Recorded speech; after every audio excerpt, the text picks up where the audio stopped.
ಈ ಒಂದು ಸಿನಿಮಾ ರಂಗಕ್ಕೆ ನೀವು ಬರಬಾರ್ದಾಗಿತ್ತು, ಈ ಸಿನಿಮಾವನ್ನು ಯಾಕೆ ಮಾಡಬೇಕು ಅನಿಸ್ತು? ನಿಂಬಿಯ ಬನಾನಾ ಮ್ಯಾಗೆ ಪೇಜ್ 1 ಮಾಡಿದ್ರಿ, ಅದಾದಾಗ ಆಲ್ಮೋಸ್ಟ್ ಪೇಜ್ 2ಗೆ ಇನ್ನೊಂದು 60% ಶೂಟಿಂಗ್ ಎಲ್ಲ ಆಗೋಗಿತ್ತು. ಹೌದು. ಇದು ಲೇಟ್ ಆಯ್ತಾ ಅಥವಾ ಆನ್ ಟೈಮ್ ಇದ್ದೀರಾ? ಇಲ್ಲ ಸರ್, ನಾವು ಇಷ್ಟ ತಿಂಗಳಲ್ಲೇ ಮಾಡಬೇಕು ಅನ್ನೋದು ಯಾವುದು ಇರಲಿಲ್ಲ, ಪ್ಲಾನ್ ಇರಲಿಲ್ಲ. ಅಂದ್ರೆ ಪೇಜ್ 1ಗೆ ಏನ್ ರೆಸ್ಪಾನ್ಸ್ ಬರುತ್ತೆ ಅದನ್ನ ನೋಡ್ಕೊಂಡು ಅದ್ರದ್ದು ಏನಿದೆ, ಈಗ ಫಿಲ್ಮ್ ಫೆಸ್ಟಿವಲ್ಗೆಲ್ಲ ಹೋಗಿ ಬಂದಿದೆ ಒಂದಷ್ಟು, ಇನ್ನೂ ನಾವು ಬೇರೆ ಫಿಲ್ಮ್ ಫೆಸ್ಟಿವಲ್ಸ್ಗೆ ಅಪ್ಲೈ ಮಾಡಿದೀವಿ. ಸೊ ಅದೆಲ್ಲ ಒಂದ್ ರೌಂಡ್ ಮುಗಿಸ್ಕೊಂಡು ಕಂಪ್ಲೀಟ್ ಮಾಡ್ಕೊಂಡು ಆಮೇಲೆ ಪುಟ ಕೈ ಇಡೋಣ ಅಂತ ಹೇಳಿ ಅದೇ ಮೊದ್ಲಿಂದಾನು ಇದ್ದಿದ್ದ ಡಿಸಿಷನ್ಸ್. ಓಕೆ. ಸೊ ಇವಾಗ ನಿಮಗೆ ಪುಟ 1 ಎಷ್ಟು ಖುಷಿ ತಂದಿದೆ? ಸರ್, ಇದು ನನ್ನ ಸಿನಿಮಾ ಜರ್ನಿಯ ಮೊದಲ ಪುಟ. ನಿಂಬಿಯ ಬನಾನಾ ಮ್ಯಾಗ ಯಾವಾಗ್ಲೂ ನನ್ನ ಹೃದಯದಲ್ಲೇ ಇರುತ್ತೆ. ಇದು ನಾನು ಇನ್ನೆಷ್ಟು ವರ್ಷ ನಾನು ಬದುಕಿರ್ತೀನೋ, ಬದುಕಿರೋವರೆಗೂ ಮತ್ತೆ ಮತ್ತೆ ಭೇಟಿ ನೀಡುವಂತ ಒಂದು ಸುಂದರವಾದ ನೆನಪು ನಿಂಬಿಯ ಬನಾನಾ ಮ್ಯಾಗ ನಾನು. ಬ್ಯೂಟಿಫುಲ್. ಸೊ ಈ ಒಂದು ಸಿನಿಮಾ ನಿಮಗೆ ಏನೆಲ್ಲ ತಂದುಕೊಡ್ತು ಸರ್? ಸರ್, ಇದು ನನ್ನ ಲೈಫಲ್ಲಿ ಒಂದು ಹೊಸ ತಿರುವು. ಕರೆಕ್ಟ್. ಆ ತಿರುವು ತಗೊಂಡ್ಮೇಲೆ ಆ ರೋಡ್ ಏನು ನಾನು ಟ್ರಾವೆಲ್ ಮಾಡಿದ್ದೀನಿ ಈಗ ಬಹಳಷ್ಟು ಹೊಸ್ತನ್ನ ನನಗೆ ತೋರಿಸಿದೆ ಸರ್, ಒಳ್ಳೆ ರೀತಿಯಲ್ಲಿ. ಇನ್ನೊಂದಷ್ಟು ಜನ ನನ್ನ ರೆಕಗ್ನೈಸ್ ಮಾಡೋ ಹಾಗಾಯ್ತು. ಮುಂಚೆ ಆಬ್ವಿಯಸ್ಲಿ ರಾಜ್ಕುಮಾರ್ ಅವ್ರ ಮೊಮ್ಮಗ, ಲಕ್ಷ್ಮಿ ಹಾಗೂ ಗೋವಿಂದರಾಜ್ ಅವ್ರ ಮಗ ಅನ್ನೋದೊಂದು ಇತ್ತು, ಐಡೆಂಟಿಟಿ ಇತ್ತು. ಈಗ ಒಬ್ಬ ಕಲಾವಿದ ಆಸ್ ಅನ್ ಆಕ್ಟರ್ ಒಂದು ಐಡೆಂಟಿಟಿ ಕ್ರಿಯೇಟ್ ಆಯ್ತು. ಈ ಸಿನಿಮಾ ಒಂದು ಐಡೆಂಟಿಟಿಯನ್ನ ತಂದು ಕೊಟ್ಟಿದೆ. ಖಂಡಿತ ಖಂಡಿತ. ಅಂಡ್ ಇದನ್ನ ಒಂದು ಕೆರಿಯರ್ ಆಗಿ ನಾನು ಇದನ್ನ ಪರ್ಸ್ಯೂ ಮಾಡ್ಬೋದು ಅನ್ನೋ ಒಂದು ಕಾನ್ಫಿಡೆನ್ಸ್ ನನಗೆ ನಿಂಬಿಯ ಬನಾನಾ ಮ್ಯಾಗ. Beautiful sir. Not to defend you, ಒಂದು ಡೆವಿಲ್ ಅಡ್ವೊಕೇಟ್ ಆಗಿ ಕೇಳ್ತೀನಿ. ಡೆವಿಲ್ ಅಡ್ವೊಕೇಟ್ ಅಂತಂದ್ರೆ ಈಗ ಸಿನಿಮಾ ಸುಮಾರು ಕಮೆಂಟ್ಗಳಲ್ಲಿ ಜನಗಳು ಹೇಳ್ತಾರೆ, ಈ ಒಂದು ಸಿನಿಮಾ ರಂಗಕ್ಕೆ ನೀವು ಬರಬಾರ್ದಾಗಿತ್ತು, ನೀವು ಬೇರೆ ಯಾವ್ದನ್ನ ಬಿಸ್ನೆಸ್ ಮಾಡಬೇಕಾಗಿತ್ತು, ಅಂಥವ್ರಿಗೆ ಏನಾದರೂ ಹೇಳೋದಿದ್ರೆ ಏನು ಹೇಳ್ತೀವಿ? ಸರ್, ಬೇರೆನೂ ಮಾಡ್ತಾ ಇದ್ದೀನಿ.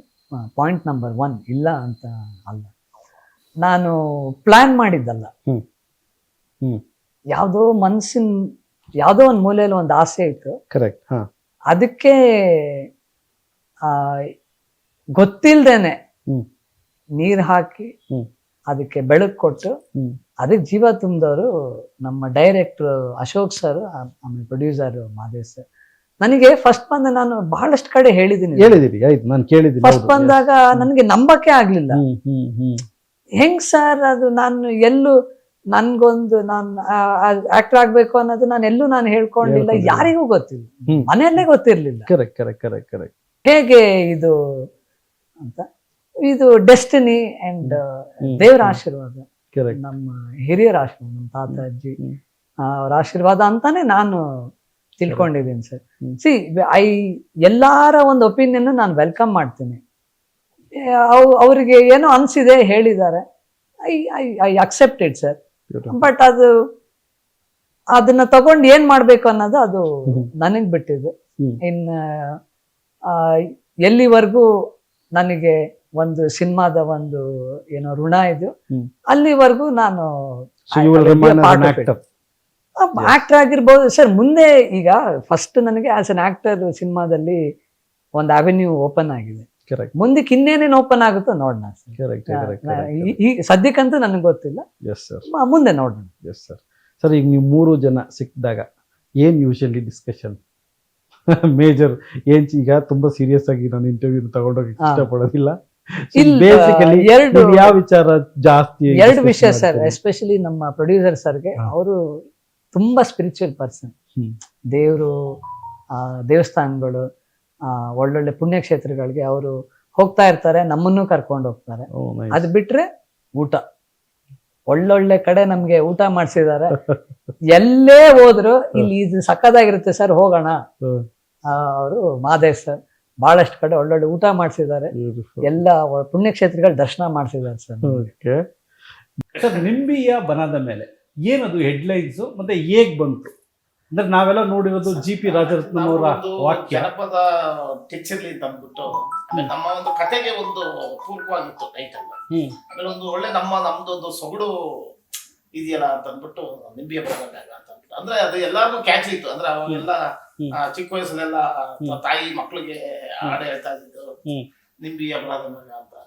ಹಾಗಾಗಿ ಇದು ತಾಯಿ ಮಗನ ಬಾಂಧವ್ಯದ ಕಥೆ ಆಗಿರೋದ್ರಿಂದ ಈ ಶೀರ್ಷಿಕೆನೆ ಸೂಕ್ತ ಅಂತ ಅನ್ಕೊಂಡು. ಓಕೆ. ಸೊ ಬೇಸಿಕಲಿ ನೀವು ಆ ವರ್ಣನೆ ಏನಿದೆ ಆ ವರ್ಣನೆಯನ್ನ ನೀವು ಅತ್ಯದ್ಭುತವಾಗಿ ಸಿನಿಮಾದಲ್ಲಿ ತರುವಂತಹ ಪ್ರಯತ್ನ ಮಾಡಿದ್ದೀರಿ. Yes sir. ಸೊ ನಿಮಗೆ ಈ ಸಿನಿಮಾ ಎಷ್ಟು ಖುಷಿ ತಂದಿದೆ ಸರ್? ಸರ್ ನಮ್ಗೆ 100% ಫುಲ್ ಖುಷಿ ಬಂತು ಸರ್. ಅಂದ್ರೆ ಎಲ್ಲಾರು ನೋಡಿದ್ರೆಲ್ಲ ಒಳ್ಳೆ ಮೆಚ್ಚುಗೆ ವ್ಯಕ್ತಪಡಿಸಿದ್ರು. ಒಂದು ಪತ್ರಿಕಾ ಮಾಧ್ಯಮನೇ ಆಗಲಿ, ಒಂದು ದೃಶ್ಯ ಮಾಧ್ಯಮ ಆಗಲಿ, ಒಂದು ಸೋಷಿಯಲ್ ಮೀಡಿಯಾಸ್ ಆಗಲಿ, ಎಲ್ಲದರಲ್ಲೂ ಬಹಳ ಒಳ್ಳೆ ಪ್ರತಿಕ್ರಿಯೆ ಬಂತು. ಹಾಗಾಗಿ ನಮ್ಮ ಚಿತ್ರ ಕೆಲವೊಂದೆಲ್ಲ ಇಂಟರ್ನ್ಯಾಷನಲ್ ಫಿಲ್ಮ್ ಫೆಸ್ಟಿವಲ್ಗಳಿಗೆಲ್ಲ ಕಳಿಸಿದೆ, ಎಲ್ಲ ದೇಶಗಳಿಗೆಲ್ಲ. ಸುಮಾರು 4-5 ಕಡೆ ಇಂಟರ್ನ್ಯಾಷನಲ್ ಫಿಲ್ಮ್ ಫೆಸ್ಟಿವಲ್ ಅಲ್ಲಿ ಸೆಲೆಕ್ಟ್ ಆಗಿ ನಾಮಿನೇಟ್ ಆಗಿದ್ದಾರೆ ಸುಮಾರು ಸಿನಿಮಾ. ಕೆಲವೊಂದು ಬಾಂಗ್ಲಾದೇಶದಲ್ಲಿ, ಆಮೇಲೆ ಥೈಲ್ಯಾಂಡ್ ಅಲ್ಲೆಲ್ಲ ಬೆಸ್ಟ್ ಸಿನಿಮಾ ಅಂತ ಅವಾರ್ಡ್ ಎಲ್ಲ ಬಂತು. ಆಮೇಲೆ ಮೊನ್ನೆ ನಡೆದ ದಸರಾ, ಮೈಸೂರು ದಸರಾ ಇದರಲ್ಲೂ ಪ್ರದರ್ಶನ ಆಯ್ತು, ಅಲ್ಲೂ ಒಳ್ಳೆ ಪ್ರತಿಕ್ರಿಯೆ ಬಂತು. ಸರ್ ಇದು ನಂದು ಬಂದಿದ್ದು 5ನೇ ಸಿನಿಮಾ. ಇದು ನನ್ನ ಮೊದಲನೇ ಸಿನಿಮಾನೇ ಮೈ ನೇಮ್ ಇಸ್ ಕಲಾಂ ಅಂತ ಒಂದು ಸಿನಿಮಾ, ಮಕ್ಕಳು ಸಿನಿಮಾ. ಅದಾದ ನಂತರ ಇದು ಸೀತಾಬಾಬುದವರು ಸಿನಿಮಾಗೆ ತೊಟ್ಟು, ಆಮೇಲೆ ಅಮೃತಗಳಿಗೆ, ಈಗ ಸತ್ಯಂ ಅಂತ ಒಂದು ಸಿನಿಮಾ ಈಗ ರಿಲೀಸ್ಗೆ ರೆಡಿ ಇದೆ. ಈಗ ಇದಾದ್ಮೇಲೆ 5ನೇ ಸಿನಿಮಾ ಈಗ ಮಾಡಿದ್ದೆ. Beautiful, beautiful. ಸೊ ಈ ಸಿನಿಮಾ ಒಂದು ವಿಭಿನ್ನತೆ ನಿಮಗೆ ತೋರಿಸಿದೆಯಾ? ಸರ್ ಇಲ್ಲ, ನಾನು ಆದಷ್ಟು ನೈಜತೆಯಿಂದ ಕೂಡಿರ್ಬೇಕು ಅಂತ ಅಂದ್ಬಿಟ್ಟು ಸಿನಿಮಾ ಮಾಡಿದ್ದಾರೆ. ರಿಯಲಿಸ್ಟಿಕ್ ಆಗಿ ಅದಕ್ಕೆ ಚೆನ್ನಾಗಿ ಅಂದ್ರೆ ಆ ಪಾತ್ರಕ್ಕೆ ಏನ್ ಬೇಕು ಅದು ಜೀವನ ನಮ್ಮ ಶಿವಮೊಗ್ಗ ಬೈದ್ರೆ ತುಂಬಾ ಚೆನ್ನಾಗಿ ತುಂಬೋದು. ಬಟ್ ನಾನು ಅವ್ರನ್ನೇ ಹಾಕ್ಬೇಕು, ಆ ಮುಗ್ಧತೆ ಆ ಒಂದು ಇದು ಬೇಕು ಅಂತ ಅಂದ್ಬಿಟ್ಟು ನಾನು ಅವ್ರನ್ನೇ ಅಪ್ರೋಚ್ ಮಾಡಿ. ಅದ್ರ ಈಗ ನಿಮಗೆ ಮುಗ್ಧತೆ ಮುಖದಲ್ಲಿ ಕಾಣಿಸ್ತಾ ಇದೆ. ನಿರ್ಮಾಪಕರನ್ನ ಮಾತಾಡ್ಸೋದಾದ್ರೆ ಮದೇಶ್ ಸರ್, ತಮ್ಮ ಒಂದು ಕಿರು ಪರಿಚಯವನ್ನ ನಮ್ಮ ರಾಜ್ಯದ ಜನತೆಗೆ ಹೇಳೋದಾದ್ರೆ, ಹಾಗೂ ಈ ಸಿನಿಮಾವನ್ನ ಯಾಕೆ ಮಾಡಬೇಕು ಅನಿಸ್ತು? ನಮಗೆ ತುಂಬ ಖುಷಿಯಾಗಿ ಮಾಡಿದ್ವಿ ಸಿನಿಮಾ. ಕತೆ ಕೇಳಿದ್ವಿ, ತಾಯಿ ಮಗನ ಕತೆ ಅಂತ ಹೇಳಿದ್ರು, ತುಂಬ ಖುಷಿಯಾಗಿ ಮಾಡಿದ್ವಿ. ನಮ್ಮ ವಿಜಯವಾಹಿನಿ ನ್ಯೂಸ್ ಚಾನೆಲ್ನಲ್ಲಿ ಪ್ರಮೋಷನ್, ಜಾಹೀರಾತು, ಅಡ್ವರ್ಟೈಸ್ಮೆಂಟ್ ನೀಡಲು ಸಂಪರ್ಕಿಸಿ 9535808456.